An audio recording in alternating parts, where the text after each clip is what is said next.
Hello, everyone. Welcome back to another episode of Biters, the podcast about The Walking Dead and all things zombie. I am one of your hosts, Jeff Marsick. I am Kirk Manley, your other host.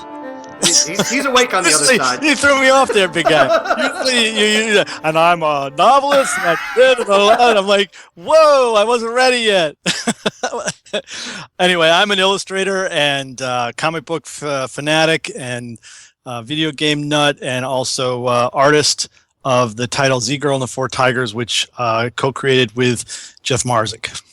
And I am the writer of said comic book and screenwriter, and I podcast because I like to hear myself talk. So, as opposed to the rest of us.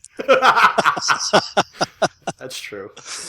All right, there, boss. What's the word, man? How did she do?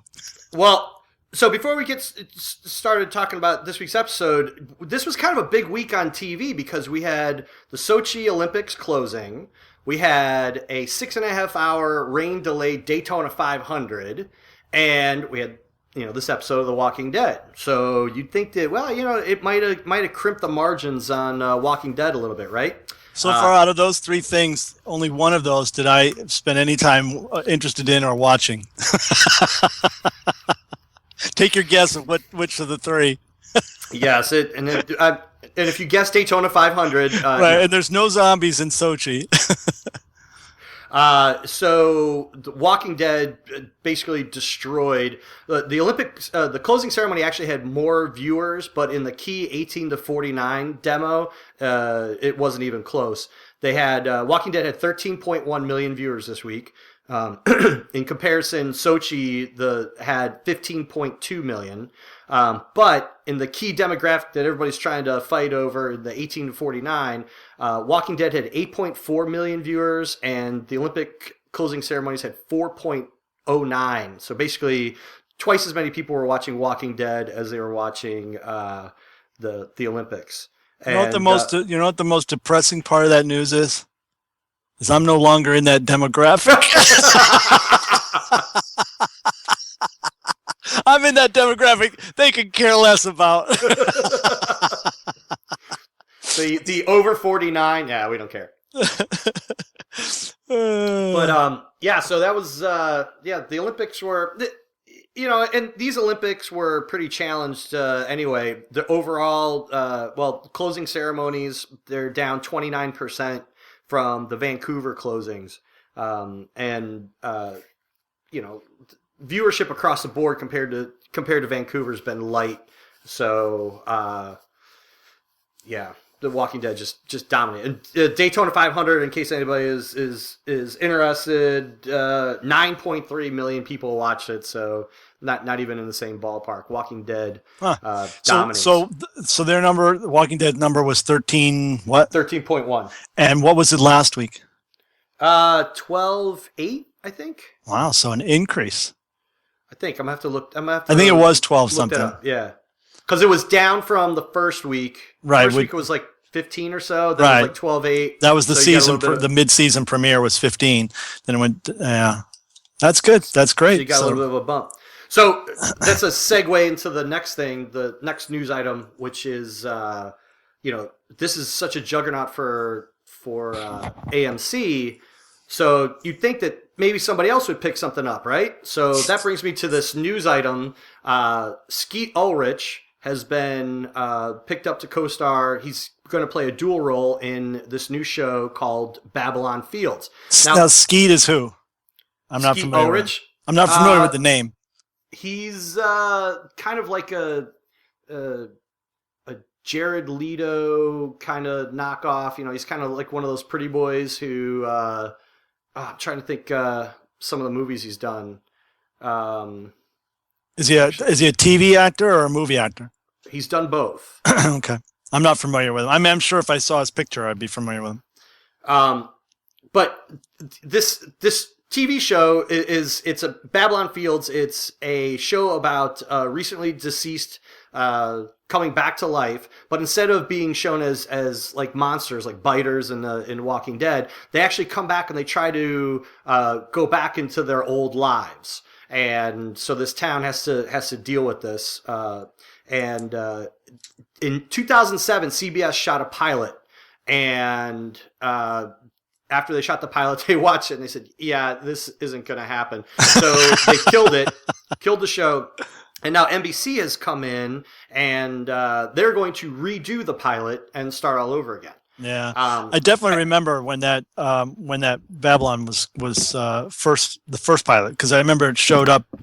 Clips showed up on YouTube. I'm sure if you Google it, you could still probably see them. And I mean, it just didn't look good. I mean, it looked like a soap opera, with or 90210 with some dead people. It just it looked like a total catastrophe. And I remember when we were gearing up for it, and I was like, all right, we're gonna finally get some zombie action on TV. And I was just like, oh my God, you got to be kidding me. So I wasn't surprised when it died, but yeah, it'd be Skeet Ulrich did Jericho for the end of that season. Yep. And then he's done a bunch of the stuff like he did Jericho. He did some CSI. He was in a Scream, at least one of the Scream movies. He's a good actor, but I just don't think that we'll see what happens with this. And, you gotta love Hollywood, right?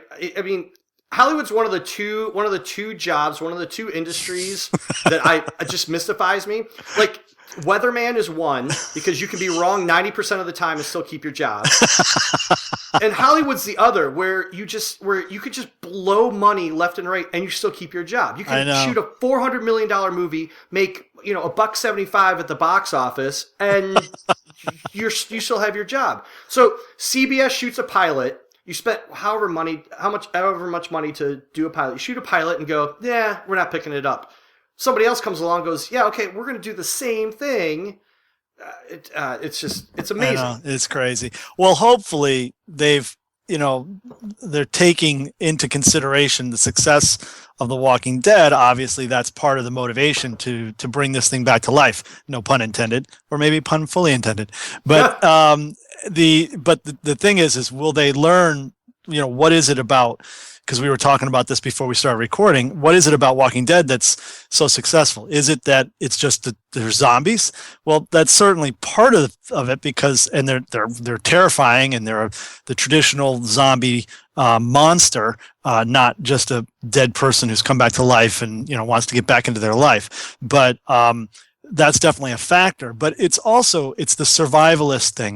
There's this. We've talked about this in previous episodes about how right now apocalyptic, storytelling, because of the way the world is and all the anxieties that the world is going through right now, is really popular. It's popular in all sorts of fiction and movies and in television and comics and being expressed all over the place. So if they don't somehow tap into that, I think they will have missed the lesson that Walking Dead is teaching them, But given what you just said, I totally agree. It's Hollywood, and I would not be surprised for them to completely miss the boat. Well, look what happened with Dark Knight. Okay, Dark Knight comes out. Heath Ledger is the Joker, makes $1 billion in the box office. Right. What was the major ramification that came out of that movie? Everybody looked at that and said, "Holy cow! You guys did a Batman movie that's like making ridiculous. It's an ATM. It just prints money." But so what's the secret? Oh, dark and gritty. So what did we see come out after that? Spider-Man became dark and gritty. Yeah. The Superman, dark and gritty. Everything that came out, that's the formula. It's dark and gritty. No, it's not the formula. You guys got to look deeper than that. So I think that I don't give Babylon Fields a year before it gets canceled. If it's in its same incarnation, if it's in the same, we don't know. They may just be grabbing the name and the basic concept or whatever, and then completely doing something different with it.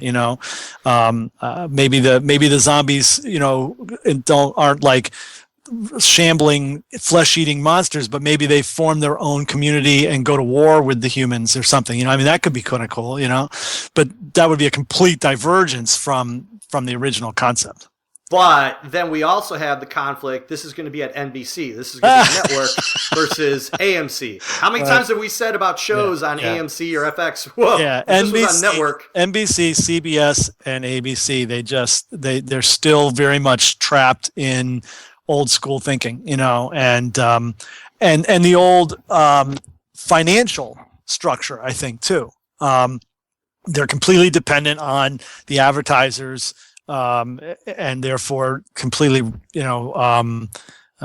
subservient to them, and don't want to, aggravate them or associate them with something. Right. And so I think that business model is quickly changing with things like Netflix shows and Amazon shows and some of the the AMC stuff. And But I mean, look at Shield. I mean, Shield is a perfect example. I mean, there's no reason why Shield shouldn't have been an astronomical success after the Avengers setup and the support and backing and input of Joss Whedon to not have it be a success. But then boom, it's clear watching it that it's greatly filtered through the executives at ABC, and that to its detriment. All right. Couple of things before we get started. Also, want to remind people, if we failed to do so last time, I don't know. We neither one of us can remember whether we did or didn't. But we are trying to live tweet the shows. You know what? I think we did mention this. You're right. But we want to start mentioning it at the top just to remind people. We'll be live tweeting the new broadcasts.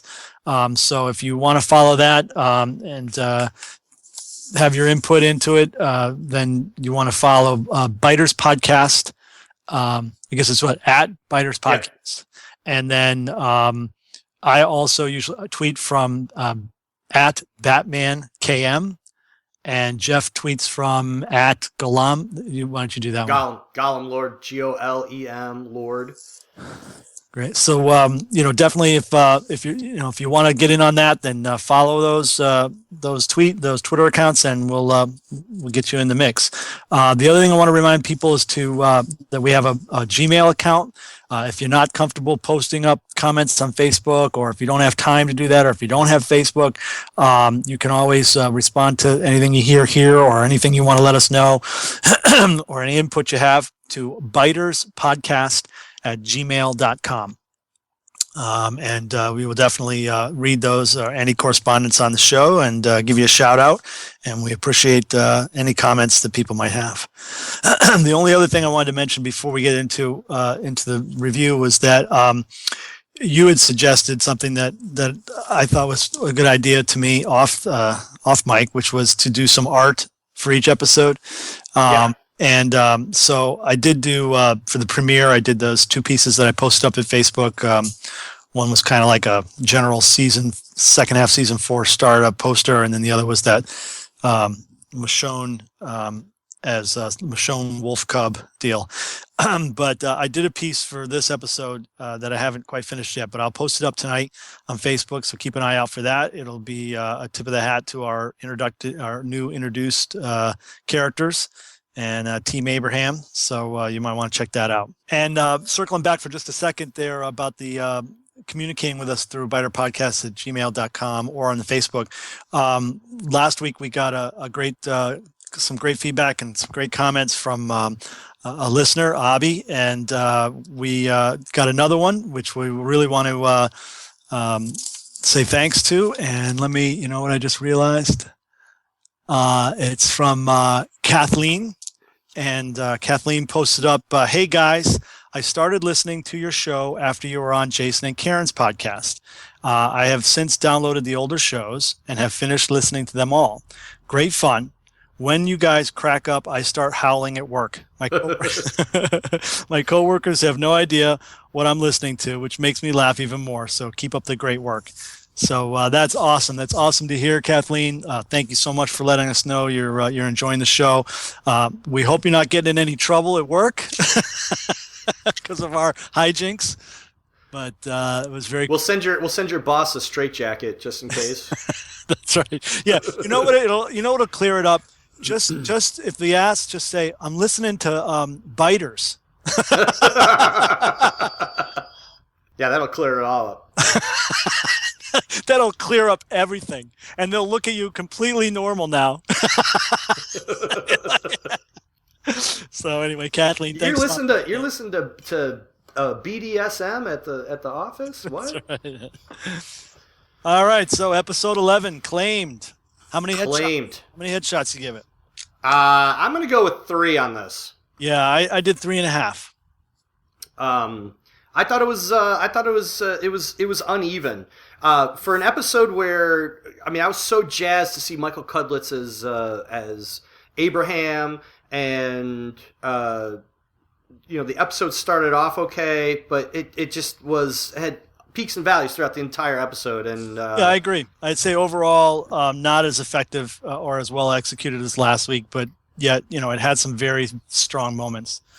It did, and the problem is again, we're 3 episodes into the back half of the season, so we had a slow opening episode, and then we had momentum last week. Last week was great, good momentum, we get it going, and then we take a pause again this week, and there was no real. The problem, the big thing that I walk away with this episode is there's no momentum, there's no impetus to move on into the next episode. They didn't do anything that drove the plot. And I gotta say that, getting this episode and, the slow, and then seeing the previews for next week's episode with, Beth doing more voiceover with Daryl. No. You getting nervous? Yes. Getting nervous? Oh, man. I'm not as critical of it. I thought it was a great episode. And I really enjoyed it. I think compared to last week, which I thought was, a spectacular episode, it fell short, but I still think overall it was really good. The pacing wasn't as much of an issue for me as was some of the character interactions, but we can get into the details. Oh, we will. What was your good? My good has to be the sequence of Rick in the house. The whole given one one minor detail and one huge detail, I thought it was pretty tight. It was pretty suspenseful, and Rick goes upstairs, goes lay down in the bed, and you figure the guy just wants to take a nap. He's got a couple hours to himself. He's got a book, whatever, and then you hear voices downstairs. You hear somebody get killed, or something bad happens to somebody, and Rick is kind of like, footsteps start coming up the stairs. Well, what are you going to do? The only thing you can do is, hide under the bed or hide somewhere. So that whole sequence of him trying to, stay undetected with these bad guys, and my memory's vague as to who these guys might be in the comic book, but I can't remember. Were they somebody? You don't have to actually say who they are, but did they end up being somebody?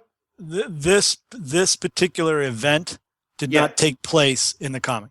Okay, I couldn't remember if there was a scene at some point where it must be another group. But anyway, so there is another group, but it wasn't. It didn't go like this.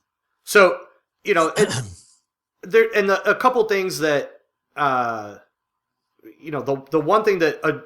The first thing that annoyed me was when Rick has an opportunity to go and get the guy's rifle that's laying on the bed, and he doesn't do it. Like, he's right there, and then he leaves it and runs into the bathroom where there's a guy sitting on the toilet with the lid down and his pants up, so I don't know what he was doing, and, scuffles with that guy, and they make enough noise to wake the dead in the bathroom, and they don't, bring any attention to themselves. But other than that, it was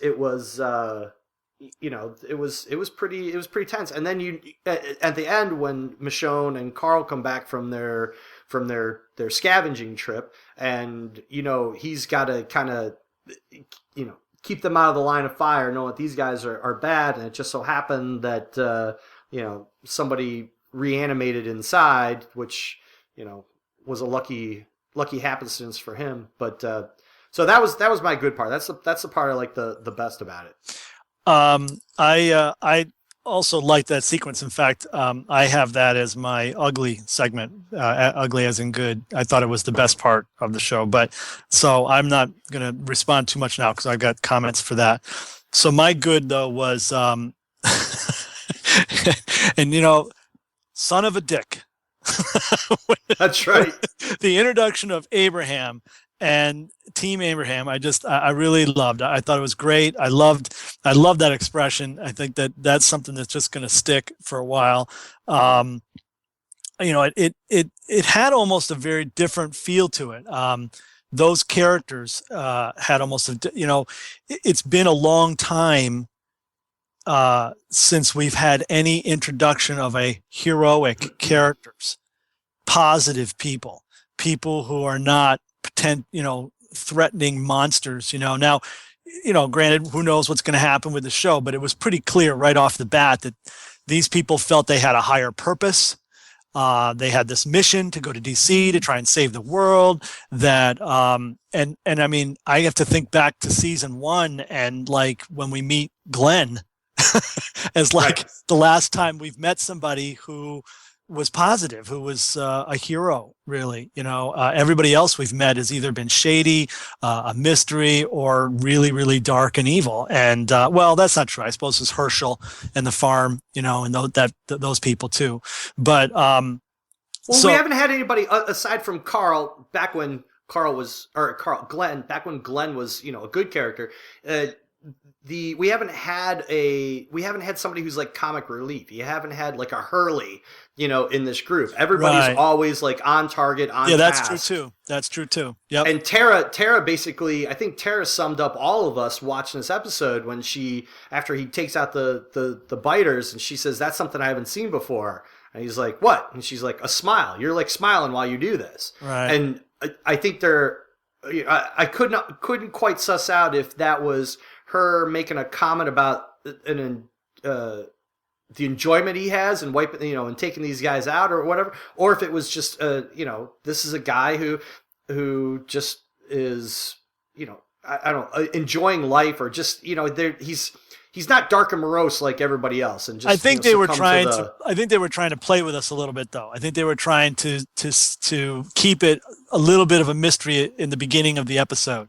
Is this guy a good guy or a bad guy? Right. And when he did that and he's laughing, you're starting to think, oh boy, this guy might be another governor. For the benefit, if that's for the benefit of people the who millions didn't who know. haven't read the comic, right? Correct.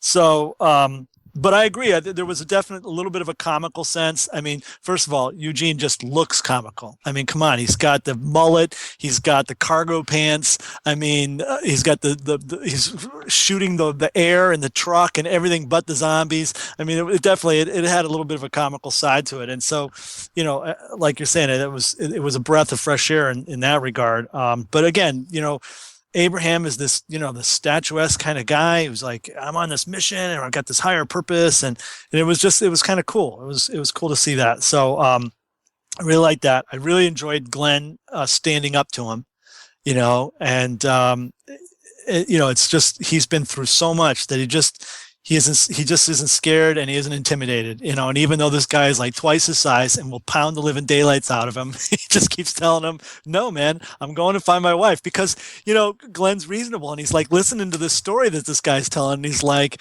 and when even as a viewer, as we're watching it, it's like, it does sound a little kooky. You know what I mean? It's like you got this guy, cargo pants, mullet hair, saying he's a scientist and that he knows how to cure the entire problem. And it's like, yeah. And they're on this mission to go to DC, and it's just, it's a little bit out there, I think. And the impression I got was Glenn's character was just kind of like, good luck with that. And I'm off to find my wife, because there's a really good chance that, one, you're either full of crap, or two, you're going to be totally unsuccessful. And so it's more important I be with my wife. So that was cool. I thought that was great. The corn crunching walkers, that's what I call them. When they come out of the cornfields, man. I thought it was like Children of the Corn. Yeah, I think they call them Zombies of the Corn. That was trending, I think, for a while. Zombies of the Corn.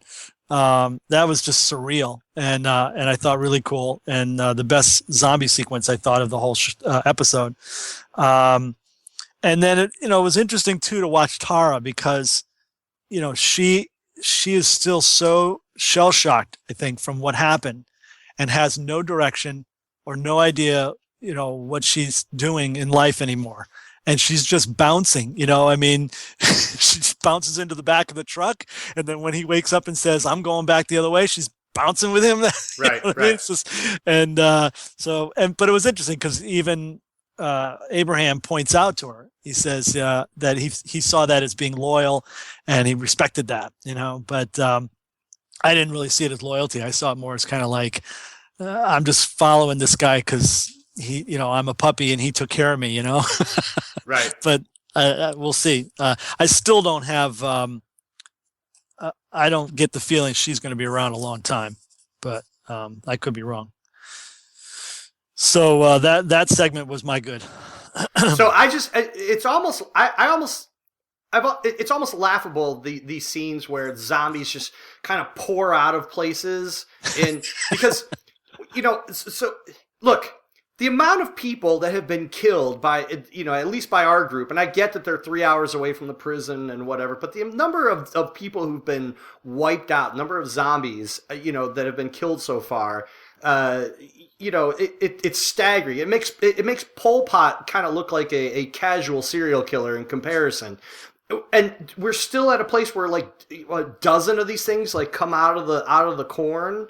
I mean, I think there's always a scene where it's not just like, I get like if there's one straggler, I get that, he's the guy who got lost, but when there's like a dozen of them that come out, I think it's just kind of funny sometimes. There's never just one. Too opportunistic.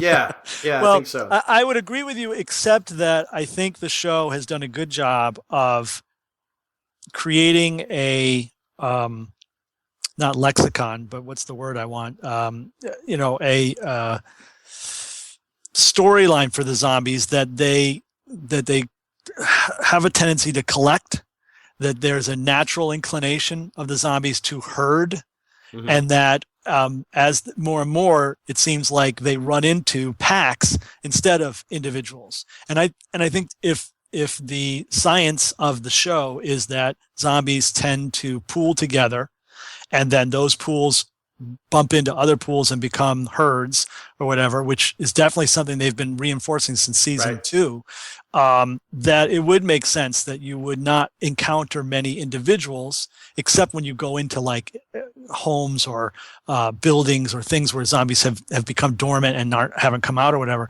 But that then on the road, you would have great spaces of emptiness, and then you would have a cluster. To me, that's logical, given what the show has laid down over the last couple of seasons as the behavior of the zombies. For me, it doesn't not fit. Well, this is the second week that we've seen zombies are basically like small pets, easily attracted to bright shiny things. Last week it was a Molotov cocktail. This week it's a balloon hanging at the top of a stop sign. They're all just kind of like trying to bat at it. What was up with that? I saw that. That was crazy. That made no sense at all. Yeah. So basically, just roll up a ball of tinfoil like That's my right. cat. Throw tinfoil, light it, and then throw it, and then the zombies will run away from you. Yeah. No, definitely that didn't make any sense. I agree. And the only other thing about that, the only other thing that I should comment on that scene, though, that it was both kind of comical and fit with the whole nature of these cartoonish almost characters that they were introducing, but it also felt a little like it didn't make sense. Was that the truck is dead? So they turn around and decide to follow Glenn. And I was kind of like, well, that doesn't make any sense. You just spent 10 minutes telling us about this amazingly important mission you got to do to get out to DC to save the world. And now your truck broke down, so you're going to turn around and follow this other guy that you just picked up who's going back to find his wife. But I guess the logic is, well, if we stick together, we have a better chance. And if we find a truck or a vehicle, then we can get back on our journey. So I don't know. It just seemed a little, but to me that also kind of signaled that this crazy talk about this mission is not as important really as they make it sound. Right. And what did Eugene say when they go to start following them back? Yeah, Eugene says to him he has to, that's what they should do. I guess Abraham at first is like, that's crazy, and he's like, no, I think that's what we should do, and it's the right thing to do. And I've forgotten exactly why he says, but then he says, and you should follow me because I'm smarter than you. I'm smarter than you. Yeah. Right. I'm sorry, but the cargo pants alone says he's not as smart as Abraham. The mullet alone says he's not as smart. But anyway, so yeah, he's definitely, and certainly there's clearly a relationship between Abraham and Eugene that we'll start to see. And that, why would this guy that seems to be, action hero and pretty on the tee here, why he would follow Eugene. And my guess is that, obviously I'm reading the comic, I know, but they'll deviate from that, I'm sure, to some degree. But clearly this is a guy who's been through a lot and has lost sight of everything and needed something to keep him focused. And in this mission, the way he was so almost obsessed with it, you could tell that it was like, if he doesn't have that, he's going to kind of fall apart. That's the impression I got. Yeah, we're gonna need something, some kind of flashback or some fill-in at some point that basically shows us how Eugene has impressed upon Abraham that he is this genius, or he's this really smart guy, and therefore Abraham, should do everything that he says. There needs to be that fill-in, because I got the same impression too. Well, I'm smarter than you. Well, okay, yeah, you are, and just kind of like falls in line. You're not real good with a gun, but yeah, you're smart. So there's got to be some kind of film. We need to see that link. Yeah. Otherwise, it's just Abraham's a buffoon. Yeah, I agree, and I think sometimes and it's interesting because I'm going to do something here that it contradicts what I've been doing most of the season, or most of the time I've been enjoying the show.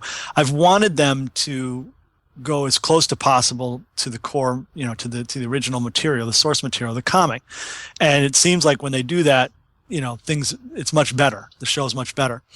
But there's also a phenomena, and I experienced this when I saw the movie Sin City. Everybody loved that film and I think it's like the best film translation of a comic. And I agree, it's got some amazing things to it. But there are things that you can do in comics in a two-dimensional form that when you blow them out into a film in three-dimensional form with people and characters, and all of a sudden it becomes a different entity, and it may not work the same way as it did in a two-dimensional comic book format. And this sequence feels that way a little bit to me. When I read this part of the story in the comic, it was much easier for me to accept Eugene. It was a little, even in the comic, he looked a little like, I'm having trouble believing this. But it was much easier to believe than when you're watching real characters on screen. It's much harder for me to say, why is he, or much easier for me to say, why is he following that guy? You know what I mean? Right. It doesn't make any sense to me. And I think, so I guess they have to be careful a little bit because it seems like Gimple is really trying to be as faithful in a lot of times to the comic in ways that the show has yet to have done. And that may also be a possible liability in some scenes, I guess. Do you feel that way or not? Yeah, and being somebody who has translated, who's taken a comic book and turned it into a TV pilot, it's difficult because there are leaps, and I agree with you, there are leaps that you make when you read panel to panel. Your mind just automatically fills in these gaps. But when you watch it play out in front of you, the gaps are too huge, and they're you got to do something to fill them in and make the logic work. I agree. I've said it several times before that there are scenes that in the comic book, even the characters work so much better in the comics than they do, Carl, Glenn, well, Rick. It's interesting you say that, because the next segment, our bad segment, one of my criticisms is it should have been more like the comic. So, all right, well, lead us off in the bad section. Oh, okay. I had a lot of trouble with the whole Michonne Carl sequence. The entire sequence seemed, I felt it was uncomfortable almost to watch. For me, it just seemed a little forced. It seemed like she was trying too hard. I felt like, she's made this big decision in the first episode of the premiere of the second part of the season to not go back to the way she was, to be all hard and unemotional and everything, and become, keep her connection to the world and to people. And that was a big, huge, triumphant change and really cool. And so it makes sense that her character would now start to emote a little bit more or offer up more personal insight. Whereas for 2 seasons, this badass character has been just like mute almost, you know what I mean? Right. So I'm down with that. But then here, the first time we see her since that decision, and she's downloading like, it was too much. She was trying too hard to get close to him. She was offering way too much backstory on her. It was too much for me to swallow about her personality change. It was just too dramatic of a change, I felt, in that scene. And then there was another really uncomfortable scene, which was when when Carl says, at the breakfast table, the whole thing that leads up to him saying, I'd rather have the when she asked about the soy milk. Have you ever tried soy milk? And so that was fine, that whole thing. But then the uncomfortableness of when he starts to say Judith's bottle, and then they stop, and then he gets up and walks away, and it just felt contrived a little bit. You know what I mean? Kind of like it was the writer saying, hey, don't forget, there's Judith, and these guys are real upset about it. Right. But so that and it just was kind of slow. The whole cheese thing I didn't buy. Not that I didn't buy, but it wasn't funny. She looked ridiculous squirting all that cheese in her mouth. And I thought it was wholly inappropriate and insensitive to sit there and be like, like squirt it and be like, I know. Dude, what? The kid's traumatized because of something that might happen to his sister and all the stuff that you've gone through, and you're gonna sit there and make the monster face? Come on. Right. Yeah. What was good was when they were in the house and once she does connect with him, then and I forgot what it was, but then he just starts grilling her with questions. And then she says, okay, time out. Here's how it's going to work. You're going to clear a room, and then I'll answer one question. That was cool, you know, and then it kind of teased it out and then he got more, that made him more curious. And I liked that part. From that part on, it was a much better sequence.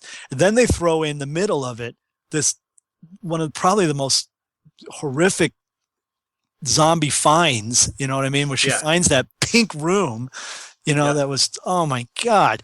That in itself was horrifying. Oh my God. Then it was horrible. And I mean, a pink room just as gaudy as it was. That was horrifying in itself. But then, there's basically an entire family that, did themselves in so that they don't have to turn. And it was just, the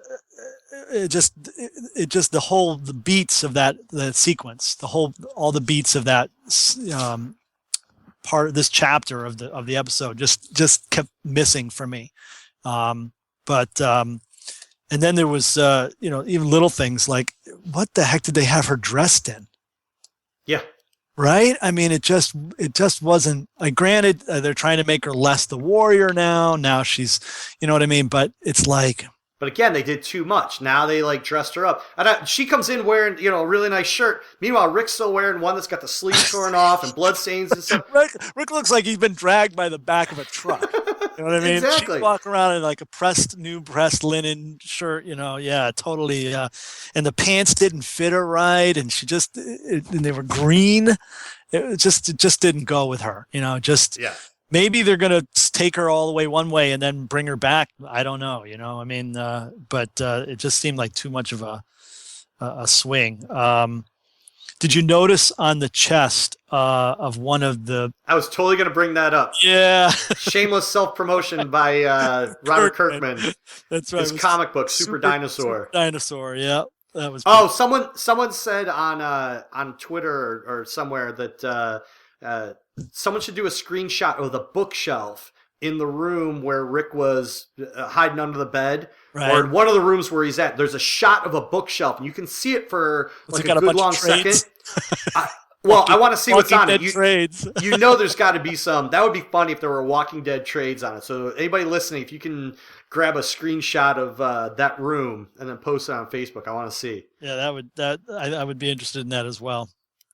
And the other thing is what was up with that painting? I didn't get that either because it was wrapped up. Like it was like they had bought it from someplace. I mean, I didn't get that either. It was weird. I mean, I don't even know what to make of it. I don't know if it was implied that the it looked like a woman who had done the taken out the other four and then took themselves out. But to do that, then how would she have left the picture out on the outside of the door? On the outside of the room? I guess. I mean, maybe she could have leaned it, but it was like wrapped up. Yeah. Everything else, it was just weird, and it was a weird piece of art.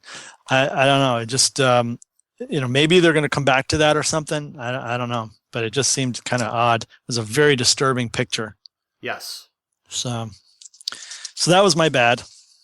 Yeah, that was actually my bad too. I didn't like right from the jump. At first I was kind of taken with when Michonne says, "Do you like my new shirt, my fancy new shirt?" And I was like, "Oh, that's kind of cute. She's got a little bit of personality." I didn't like that entire sequence at the table. I think it's because I just didn't like Chandler Riggs's performance. It just, and like you said, how it ends on that contrived note, like it just didn't work. Yeah. And then he becomes maybe it was Moby. Maybe it was a direction issue, because if you look at the episode Clear, yeah, there's some similarities to Clear and to this episode with regards to the two of them, and their interaction was so much better in that episode. So much better, yeah. Yeah. Well, and there were times watching this episode where she's got this personality now, and it was like you said, it was unsettling. There was. I get what she went through, this little metamorphosis from or 2 episodes ago. I get that, but it was too abrupt. Yeah. We didn't see a gradual. It's almost like when they go to that house. When they go to the house, and after she does the stupid cheese in the mouth thing, and she's kind of like, "Oh, I give up." I used to be good at this. It's almost like she should have been at that level, not the right. Cozy friend kind of level. And I also didn't like that they backtracked and had her spill the beans about, talk about her son again. I said it 2 episodes ago. Yeah, I know. Like, no, you did. I'm watching this episode. I'm like, man, I hope Kirk remembers what I talked about in that podcast. Yes, I do. Yes, I do. And but I did but when they were in the house, and I did like the when he kind of snaps out of it a little bit and he starts asking her questions, and she, like you said, she had that rule with clear room, you get a question, blah blah blah. That part. So there were flashes of that relationship between the two of them that I really liked. But and when she finds the pink room, which was disturbing, but then she comes right out, and then he's heading towards the room, and she like closes it. And she's like, no. And he's like, there's a baby in there, isn't there? And she's like, no, it's a dog. And that was very touching, because here she was trying to protect his emotions, trying to protect him from seeing that. And that was very believable and very sincere. And I liked that it was the watershed moment. It was the moment where like he thinks about it and he's like, okay. And then he basically lets on that it's Judith that's weighing him down. And, right. As opposed to the I wouldn't want to drink, Judith's milk, or I'd rather drink. Yeah. That's just too forced. Yeah. Yeah. Okay, we've beat this one. What's your good? What's your ugly? So my ugly is the whole Abraham scene. Ugly good or ugly bad? Ugly bad. Really? I didn't like it at all. I didn't like it because, well, for a lot of things. First of all, it doesn't do anything. It drives the plot not at all. Like, there's nothing at all that it drives. Glenn, I disagree. Okay, go ahead. Now, I know you disagree because this was your good. So let me talk. So go for it. I like Abraham. Well, to an extent, Cudlitz doing Abraham is great. I love that he brings a little bit of levity to this situation. I actually thought Tara was good as well. I thought that I agree with you that she's kind of like, where do I fit in this world? And it's like It's like when you've been a bad kid, when you were younger, although I still do it with my wife, but when you're young and you do something bad and you kind of like suck up to mom or dad, you'd be like, hey, can I help you with the trash? Sure. And you want to like stay on make sure you're on their good side. That's kind of how she was. She wants to be on everybody's good side. Notice how like it's when Glenn gets up and he's like, hey, stop the cab. So yeah, jerk, stop the cab. And then she starts banging on it. She doesn't. Right. So I think she's becoming very attached to Glenn. Yeah. I think she's and mainly because he pulled her out of that nightmare. Right. And so then, Glenn's like, I'm going back to get Maggie. Okay, I get that. Fine. Back to Cali. So, Rob, I don't know. Every time we mention Rob, it's Rob from Southgate Media, who's, the emperor of all of Southgate Media, who we submit this stuff to, who edits all this stuff. And we like to throw him in, every now and then. Anyway, so Glenn's saying he's going back to get Maggie. I get it. That's his singular purpose. Okay, no problem. Tara's going to go with them. Okay, I get that as well. Okay, then Abraham comes over and says, no, you've got to come with us. We've got the cure for everything, and we're going to save the world. Save the cheerleader, save the world. And, Glenn just doesn't even blink. It's not like, although he says, oh, really, how are you going to do that? And then, Eugene is like, oh, it's top secret. First of all, right. If anybody's going to throw the BS flag on, you guys don't know what you're doing. That's right. So I get it, but, he didn't inquire more about it. So then that whole scene ends up turning into what makes me think of, horror movies when a sorority girl in a bikini picks up a phone, the phone rings, she picks it up, and the stalker killer, whoever's on the other side, on the other end that but it's empty. There's nobody on the other. So she picks up, she goes, hello, like for 5 minutes. Who does that? So what made me think of it is that in this episode, Abraham goes up and goes, no, you've got to come with us because we're going to be on the cusp of saving humanity. And Glenn's like, yep, not into it. See ya. Right. Goes on. Abraham goes after him again. No, man, I'm serious. You got to come with us. We need you. We're a brotherhood. Okay. Nope, not interested. Goes on. Abraham goes after him again. It was like, dude, let it go. Why is it so important? And we've seen this before with people going down the road and, no, you've got to assimilate with us. You've got to be a part of us. Why? No, you don't. And then the whole fisticuffs ends up in this fight, and, Glenn did nothing for me this episode. Again, he's just kind of like... Oh, come on. There's no surprise there. Glenn is the Walking Dead right now. I mean, he's got... I thought he did a great job in that scene. There's just nothing to him. And then we get this silly fight. And then there's Eugene, who, with the mullet in his jeans. The dancing machine. Eugene, the dancing machine. Yeah. And then he shoots up the truck. And then, okay, well, we're going to start walking back. Did somebody forget when Tara said we've been on the truck for 3 hours now? Oh, right. They're looking like a 6-8 hour walk to get back to the bus.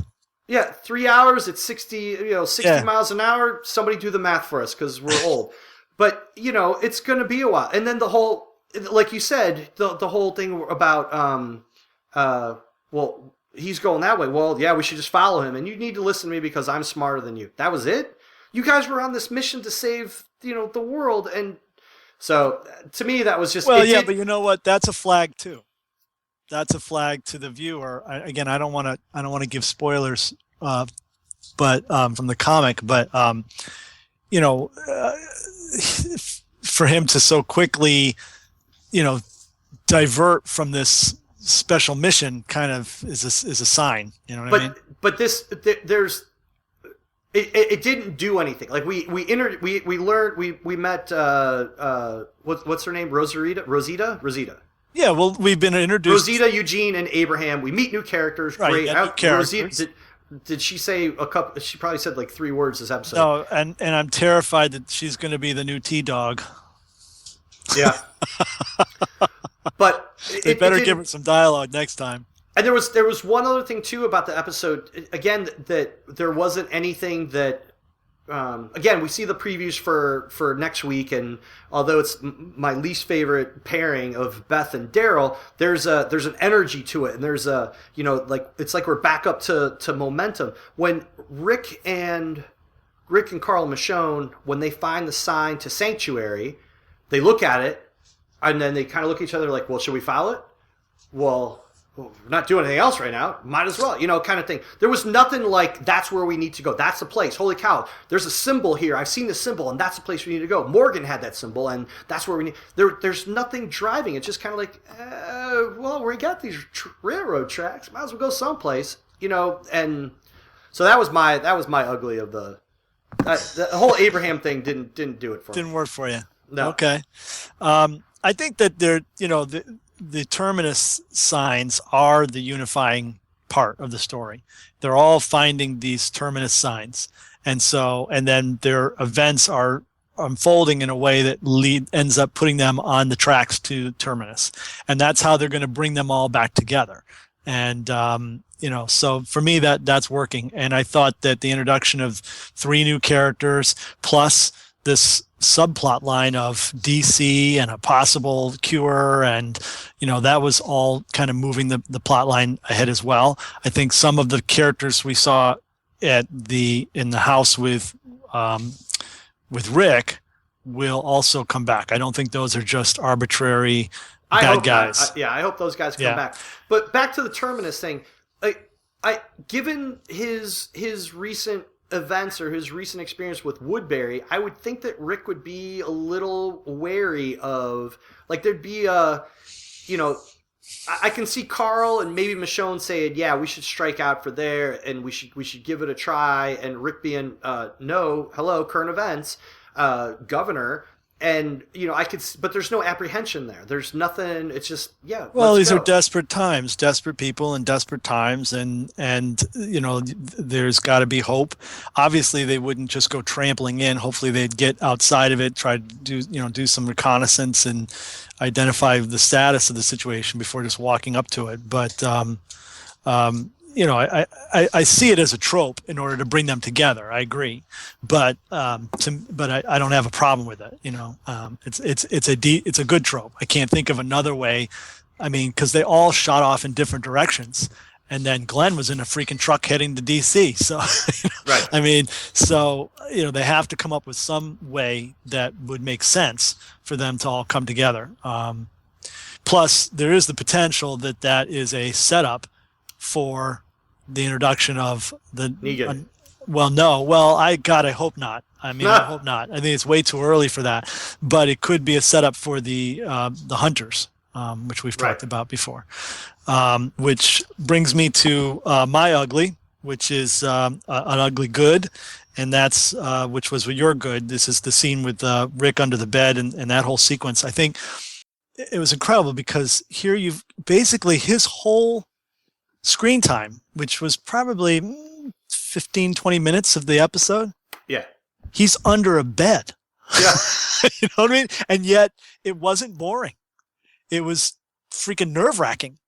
And that's good TV. I was very especially impressed. when those two guys fight and that guy falls down. The guy falls down and he's choking him, and then he looks and he can't speak because he's being choked, and he sees Rick, and you're like, oh my God. Yeah. Absolutely. But I did see a lot of people online were saying that he killed that guy, but he didn't, because you see the guy breathing later. You see him breathing, right. Yeah, so he just choked and he would have animated. Yeah. Reanimated. Right. That was incredible. That was just. I agree when he ran out and grabbed the gun, and then the guy's coming up and he threw the gun back down. I think. Well, I don't think he ever touched the gun. I thought he grabbed the gun, and then when the person started coming up the stairs, he threw the gun back on the bed. I don't think he ever touched it. I think he was reaching for it, and then he hears the guy, and then he. I think I'll have to go back and look. I thought he picked it up, but then threw it back down on the bed. He's probably thinking, I don't want anybody to see, or think something's, not right. You know what I mean? In other words, the gun needs to be where the guy left it. I'm sure that's what they were thinking. But my feeling is, take the gun and start shooting. Exactly. You know what I mean? So, and then, the opening to that scene. Oh my gosh. When he lies, first of all, when he's getting ready to lie down, come on. My heart's like going, oh, this is not going to go well. There's no way this guy is getting, 6 hours of peace and quiet shut eye. You know what I mean? And sure enough, then they come back, and he's hearing voices, And the way they did it, it was so cool because I was like, is he dreaming? Right. I thought maybe he's dreaming and this is what he's dreaming. But then I'm like, well, then we should probably recognize this is some dialogue or exchange he had with the governor. And I was trying to, and I'm like, I don't recognize any of those voices. I don't recognize any of the words. I was having trouble even understanding it. And then I don't know if they cut to a commercial and then when they came back or the next time they come in, you're hearing the thing again and you're like, okay, I'm going to listen close this time. And then you start to realize, oh man, those are people in the house. Yeah, it's like some guy, and there was something like a guy getting killed or beaten up or something. Yeah, it was hairy, man. And I was right there with him when he woke up, and it was just like unbelievable. But so that was really well done. I love that he ran into the bathroom and the guy's in the bathroom. I agree, it was I think it was just somebody missed the cue and had the seat down. You know what I mean? It just his pants were up too. He's sitting down there. It's just. It's just oversight on somebody's part. Exactly. I think that was just a miss. They should have had him on the can, and he was pulling his pants up or whatever, or he's fighting him with his pants down in his underwear. That would have been great too. But that was intense. And I agree, it was loud, but they were arguing downstairs at the same time. So no, the guy had come upstairs. The guy was coming upstairs. There was a guy that was coming upstairs. And that's when he ran into the because then when he runs into the bathroom. Yeah. He probably would have heard it. You're right, but it didn't bother me. I mean, it didn't derail it for me. It was just a pretty intense scene. And then when he's standing in the room and the guy's bouncing the ball off the wall, I'm like, oh man, he's gonna reach out and grab his arm and try and fight the guy. And I'm like, I'm so glad they didn't do that, because I kind of saw that coming, but. The reality was, Rick is a mess. He's still having trouble breathing. He's having trouble walking. I mean, he's still recovering from the last beating he took. Last thing he's going to do is jump a bunch of guys and try and go fisticuffs with them, and that wouldn't be the smart thing to do. So I was glad that they didn't go that way. I love that he grabbed the fur collar jacket because that's a tip to the hat to the comic. I mean, for so many issues, he wore that jacket with the fur collar. It was so cool. And, let's see what else.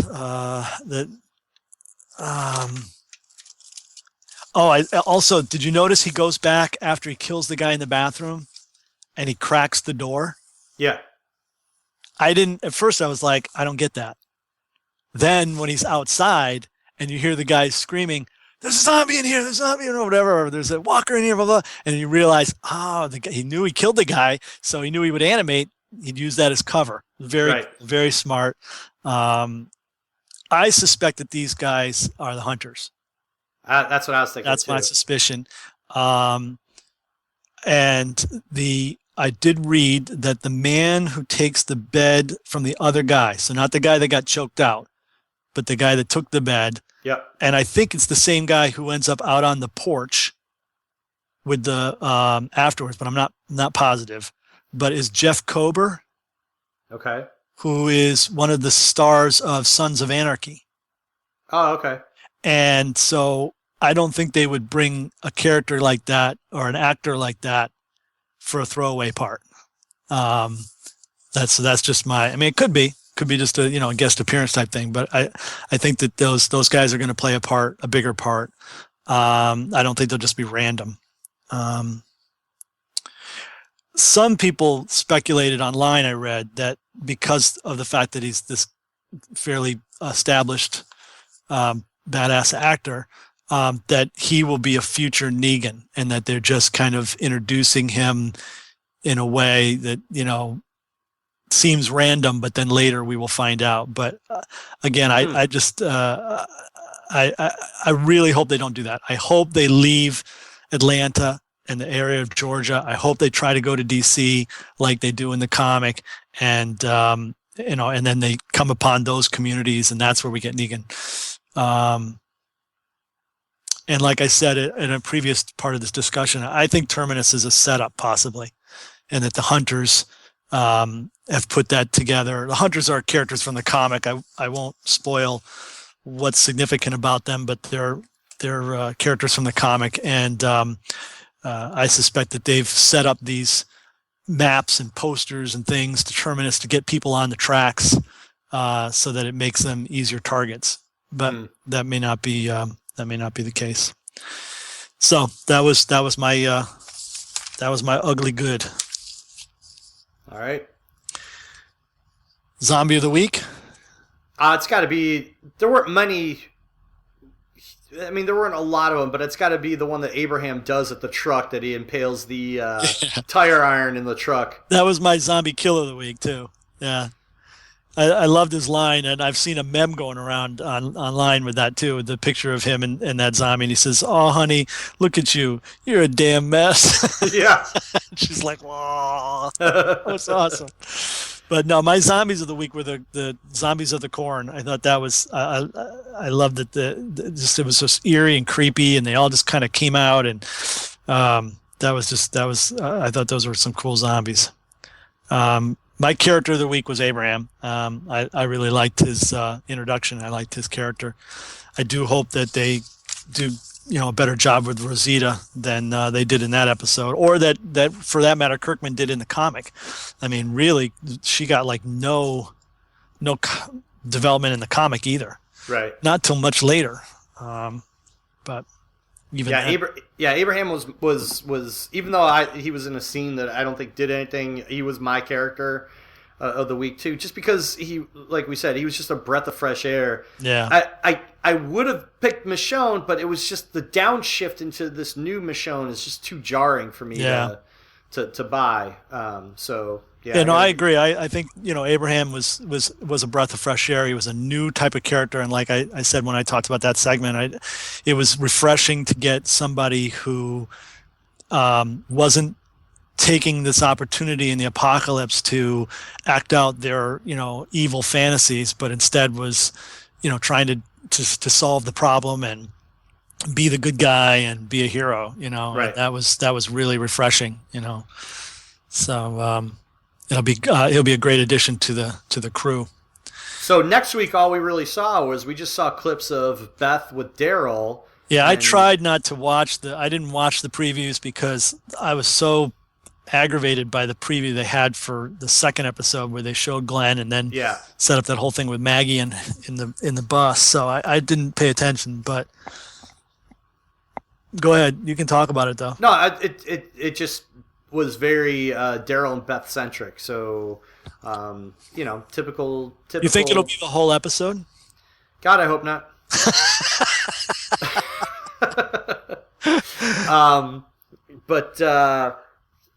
Yeah, so we'll see how that turns out. Yeah, I think in all fairness, to cut them some slack, Beth and Carl's had much more character development than Beth has as the series has progressed, but neither of them has had to carry. If I'm thinking right, I don't think Carl ever has really had to carry an entire scene or sequence, and now all of a sudden both these actors are having to step up and carry these big parts, and I mean the first episode, I mean the actor that plays Carl, he had to carry almost the entire half of the episode, right?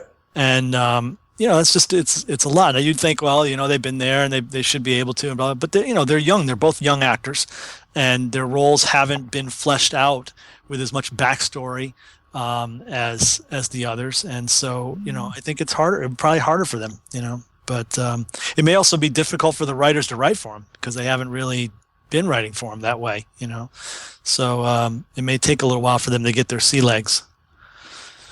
Chandler Riggs, that's the guy that plays Carl. Boy, you're awful forgiving. We gotta have some balance here. We gotta have a balance to the show, Don't worry. When you're all gooey about something, I'll rain on the parade. That's right. If you're listening, we like to be fair and balanced on the show. Oh, jeez. Oh, let's not bring politics into it, or broadcast news coverage. All right. You got anything else? No, just that I remember I will try to post up some Team Abraham art. So check out the Facebook page for that. And you got to Um, make sure you tweet that to those guys too, and see if we get. oh yeah, definitely. That's a good idea. And Jason sent the zombie Hawaii. Yep. Zom- Hawaii zom- Walking Dead Walking or Dead whatever. Hawaii, right? Walking Dead Hawaii. He sent that poster art to both Gimbal and Nicotero, and Oh, they really? responded, and he forwarded the responses to me. They joked about it. They made jokes about who it was in the lounge chairs, and that it was Rick's foolish cousin who ignored everything and was going to get chomped. In the next scene, they get eaten and blah blah blah blah. But it was cool, and it kind of it's gave me kind of an inroad there. So. To your point, when I get some good stuff together on that, I'll send that to them, and hopefully they'll enjoy that. And I'd love to be able to at some point down the road here, get some people from the show that we could interview. I mean, the things that we do to pimp Biters podcast, huh? So don't forget to comment on the show. We've kind of run out of time, so we keep when the series is going, it's hard to leave time to talk about the comic, but we will try to get back to that. And obviously in the off season, that'll be a good chance to talk about the comic too. Well, if next week's episode is all about Beth and Daryl, it'll be all the good, bad, and ugly all in one. So we'll be done in 5 minutes, and it'll be all comics after that. No, I think we'll get. I doubt we'll get just Beth and Daryl. Because you've still got the. We'll see the other team. We'll see Tyrese. You're gonna get Tyrese, and you got to. We have had Maggie once. We've had Team Maggie once. We've had Reese and Carol once. We got to get them again, And remember, Daryl and Beth were in that segment. They were just the bookends. Right. I mean, so we got a little bit of them, whereas the others we got more. But so this way, maybe we'll get more of Beth and Daryl. But I suspect we'll definitely get touched on those other two, because they've got to they've got to get them heading in the right direction, so that everybody gets back together. Yep. So don't forget to email us at biterspodcast@gmail.com, and follow us on Facebook, and like us on Facebook, and then comment, and we will definitely read your comments on the show. And check out our Twitter feeds for the live tweets of the show. And that's at Biters Podcast, and at Batman KM, and at Gollum Lord. I'm not even going to try that one. Kirk is infamous for butchering names. Like he could take, like he puts an umlaut over and, and he just does these weird things. So he can never get my commas too. You ever notice I use a lot of commas? I just throw them in. I just say that's a very long sentence. One here and a couple right there. Yeah, it's a good thing on our comic I'm the writer, and it's a good thing I can draw. And on that note, right, I'm just going to put in a shameless plug for Z Girl. Check out our comic book, Z Girl and the Four Tigers, about a centuries-old female zombie who leads a special ops team of ancient Chinese warrior spirits who fight monsters and demons that are trying to wipe out humanity. Check us out at zgirl.org. And with that said, Southgate Media. Oh, how can I forget our parents? Sorry, Rob. Southgate Media Group. Oh, that reminds me. I should put in SouthgateMediaGroup.com, where there are tons of podcasts about different shows. Also, be sure to check out the sponsors we have, Tweaked Audio, that make earbuds for iPods and iPhones. Inexpensive, good quality but inexpensive. And if you enter the coupon code Southgate, all one word, you get 30% off and off your order, as well as free shipping and a lifetime warranty. And we also have Entertainment Earth, which has, if you go to the website, click on the Entertainment Earth site, that'll take you to their page. That has all Walking Dead action figures and toys. And I love Entertainment Earth. It's a great site. They have lots of. I mean, just like if you're a nerd, man, you should bookmark that site. It's like got every little nerd-tastic thing you could ever want. Oh yeah, superheroes and Walking Dead and everything. So those are our sponsors. I'm giving them a shout out. Check them out. And I think that's about it. That's it. Thanks for listening, and we will see you next week for episode 12. Do we know what it's called? Yeah, we did. It's episode 12. Episode 12. I should have this stuff like preloaded on my iPad, and I can't pull it up. It's episode 12. We'll see everybody next week. All right, take care. If you would like to donate to help pay for this and other Southgate Media Group podcasts, simply go to our website, southgatemediagroup.com, and click on the donate button. It can be as little as $1 or, well, as much as you want. Help keep this fun going by supporting this and our other shows. Thanks again for listening, everyone. You're the best fans in the world.